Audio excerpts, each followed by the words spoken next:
తాకట్లో ఉన్న బంగారాన్ని విడిపించి ఆ రోజున మార్కెట్ ధర కట్టి మిగిలిన డబ్బును మీకు అందిస్తుంది కొమ్మూరి గోల్డ్. ఇవే చేతులతో ఇదే ఇంట్లో కొన్ని లక్షల రూపాయలు ఎన్ని రోజులు మీరు తీసుకొచ్చి ఎంతమందికి డొనేషన్ ఇచ్చున్నారు? చాలా మందికి ఇచ్చాను. వారంతా శ్రీహరి గారు చనిపోయిన తర్వాత మీ కుటుంబానికి అది ఏమైనా అండగా నిలబడ్డారా? అది వచ్చి హెల్ప్ కోసం వచ్చిన వాళ్ళు, ఆ, అది పర్వాలేదు. ఇప్పుడు హెల్ప్ అంటే లేదనే వస్తారు, ఉమ్, అంటే పేదవాళ్ళే వస్తారు.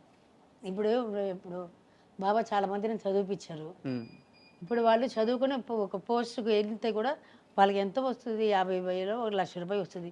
దాంట్లో మనం ఏం అడుగుతాము? అడగడం అని కాదు, వాళ్ళ ఒక ప్రేమ moral ఉంటే support. సరిపోతుంది. ఉమ్, చాలా మందికి వచ్చి పోస్టులు ఇప్పించారు. అది చెప్పుకోవాలంటే చాలా ఉంది, బయటకు చెప్తే బాబా కాదు వాళ్ళకి అసహ్యంగా. అది ఉమ్, చాలా మందికి పోస్టులు ఇప్పించారు, చాలా చేశారు. కానీ ఎవరికి అది అది ఒక విశ్వాసం కూడా వద్దు, విశ్వాసం కూడా వద్దు. ఒక ఆయన చేశారు, ఆయన ఫ్యామిలీ ఇట్లా ఉందే, వాళ్ళు ఎట్లా ఉన్నారు, ఎట్లా వాళ్ళకి అందరికీ తెలుసు. బాబా ఇట్లా హెల్ప్ చేస్తున్నారు అనేది అందరికీ తెలుసు. ఉమ్, చేసి వాళ్ళు ఎట్లా బతుకుతున్నారు, వాళ్ళు భోజనంకి ఏం చేస్తారు, అది అడగడానికి కూడా ఒక్క మనిషి లేదు. తిన్నారా లేదా అని అడగడానికి కూడా లేదు. అదే మేడం నేను అడిగింది. ఎట్లా ఉన్నారు? అయితే ఇంకో విషయం, శ్రీహరి గారు సినిమాలు చేస్తున్నప్పుడు, ఆయన బతికున్నప్పుడు ఎంతోమందికి దానం వేరు, అప్పు వేరు. అంటే మీరు ఏదో వడ్డీకి కాదు, చేబూతులు ఇచ్చున్నారు.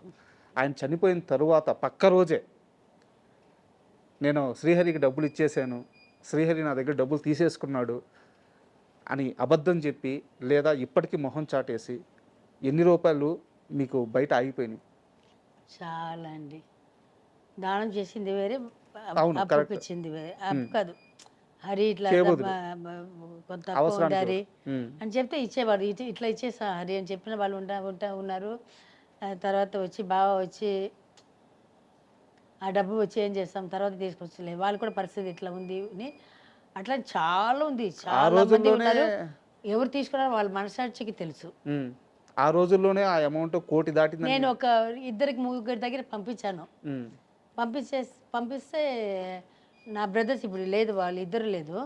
పంపిస్తే వాళ్ళు చెప్పారంట, లేదు అప్పుడే ఇచ్చేసామంటే. బాబాది పైసా చెక్ నుంచి డబ్బు నుంచి ఏది ఇచ్చినా, నాకు ఇంట్లో డబ్బు లేకపోతే బాబాకు ఫోన్ చేశాను, బాబా డబ్బు లేదంటే కంపెనీ నుంచి 2 లక్షలు దేని బట్టి ఉందో అట్లా తీసుకొని పంపిస్తారు. ఏది కూడా నాకు తెలియకుండా బయటికి వెళ్ళడానికి ఛాన్సెస్ లేదు.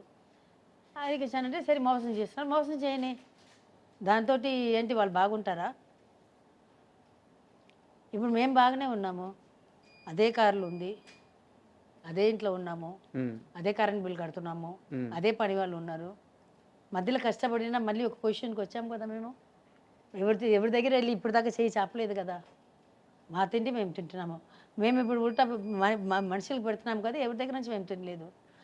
కొన్ని అప్పుడు బాధపడ్డాను, తర్వాత చీపోని వదిలేశాను. పోని వాళ్ళు బాగుంటారు, పైన దేవుడు అని ఒక వాడు ఉన్నాడు, వాళ్ళు చూసుకుంటారు. కానీ ఆ మొత్తం ఏమంటూ ఆ రోజుల్లోనే 1 కోటి దాకా ఉండింది. అందుకని లెక్కలు ఎందుకండి, ఎవరు తీసుకున్నారో వాళ్ళకి తెలుసు.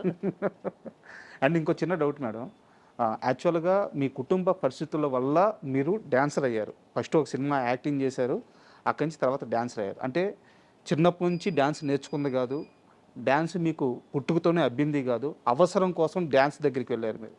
అలాంటిది అంత తక్కువ టైంలో మెగాస్టార్ చిరంజీవి గారు లాంటి ఒక సూపర్ డ్యాన్సర్తో ఆయన్ని మ్యాచ్ చేసే విధంగా అంత బాగా డ్యాన్స్ ఎలా రాగలిగింది అతి తక్కువ కాలంలో? యాక్చువల్లీ మా నాన్న వచ్చి ఒక డాన్సర్, గ్రూప్ డాన్సర్గా ఉండి అసిస్టెంట్గా అయ్యి తర్వాత హీరో అయ్యారు. సో ఆ బ్లడ్ ఉండొచ్చు, ఆ బ్లడ్ ఉంటుంది నా బాడీలో. సో అందుకని నేను కూడా పట్టుదల పట్టి కన్నడ సినిమాలో ఒక సినిమాలో వచ్చి మొత్తం జనరేటర్ అన్ని ఆఫ్ చేసేసి కరెంట్ లేదని చెప్పి పంపించేశారు. ఫస్ట్ నా బిగినింగ్లో డాన్స్ రాలేదని మిమ్మల్ని నన్ను పంపించేశారు. తర్వాత వచ్చి ఎక్కడ వెళ్ళినా కష్టపడి ఒక్క మూమెంట్ రాదు. మాస్టర్స్ అయితే నన్ను తిట్టలేరు, ఎందుకంటే మా నాన్న డాన్సర్గా ఉండి హీరోగా అయ్యారు కాబట్టి. వాళ్ళందరూ ఇప్పుడు కొరియోగ్రాఫర్గా ఉన్నారు, మా నాన్నతో డాన్సర్గా చేసిన వాళ్ళందరూ. సో తిట్టలేకపోయారు నన్ను. పక్కన ఈ అసిస్టెంట్స్ ఉంటారు కదా, వాళ్ళకి తిట్లు పడుతుంది, అది నాకే లోపల గుచ్చుతుంది.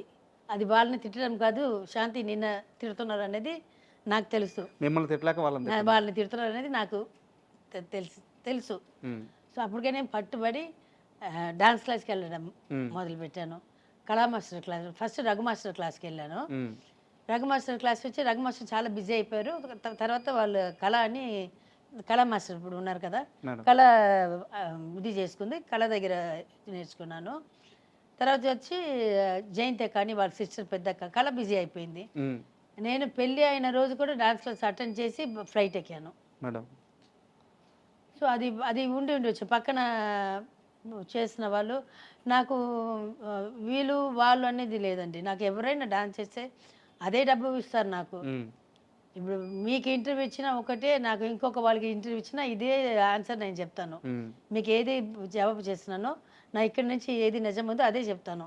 ఇంకొక వాళ్ళ దగ్గర నుంచి అబద్ధాలు చెప్పలేను. సో ఎవరైనా సరే, అది హీరో అయినా సరే, కామెడీ అయినా సరే, విలన్ అయినా సరే, నాకు వచ్చింది నేను చేస్తాను.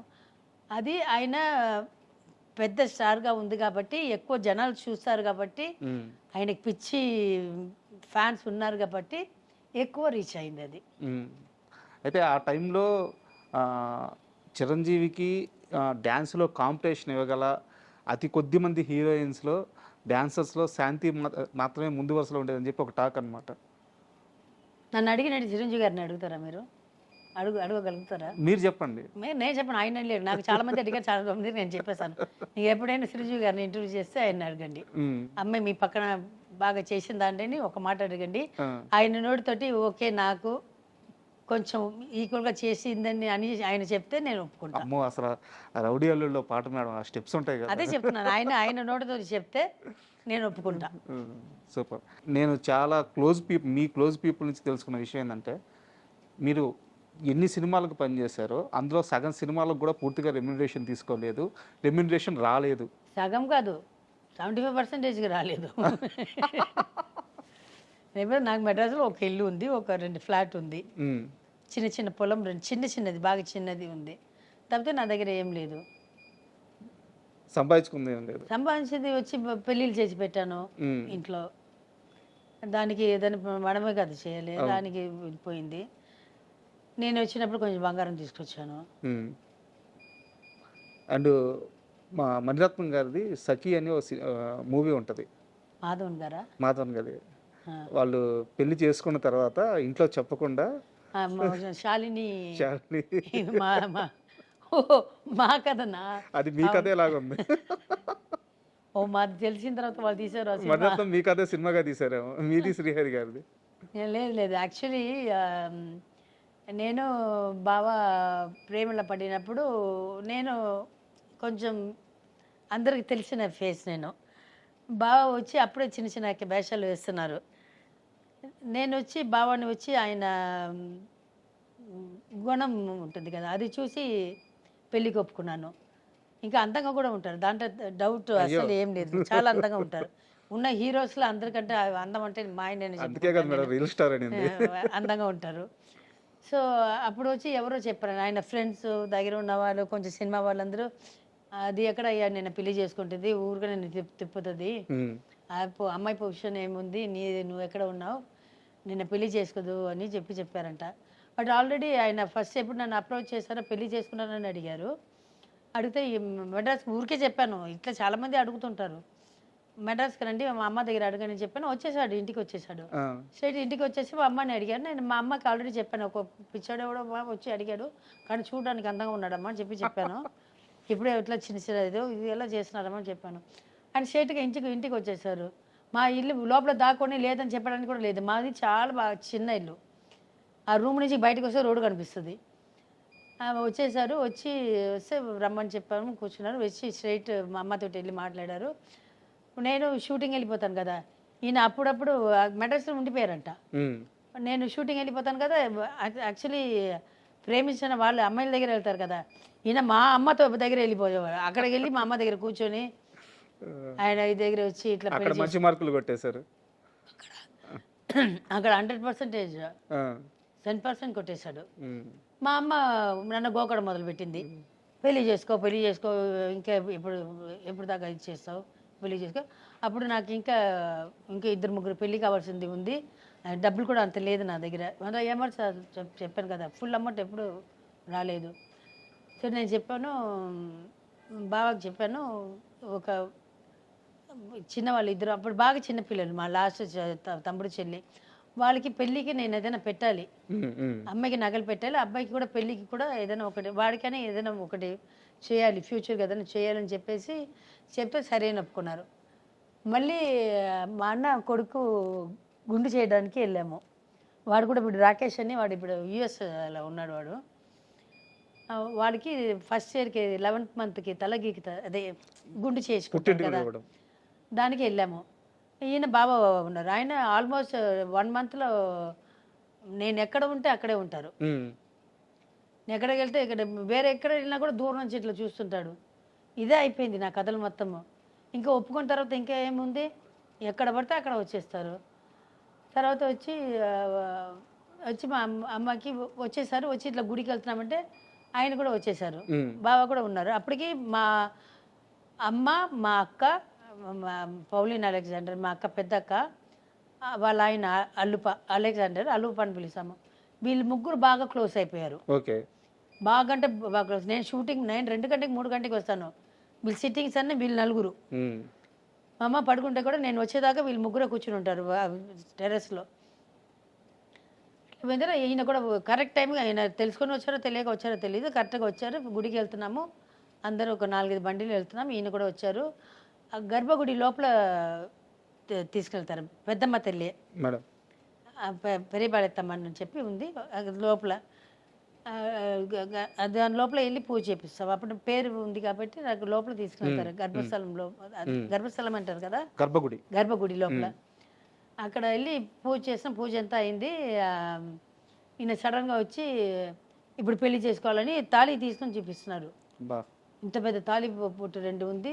నాకైతే ఆయన ఇట్లా చూస్తున్నాను, నా అమ్మని ఇట్లా చూస్తున్నాను, మా అమ్మ నన్ను ఇట్లా చూస్తుంది. ఏడుపు, మా అమ్మ ఒక సైడ్ ఏడుపు, నాకేమో అర్థం కావట్లేదు.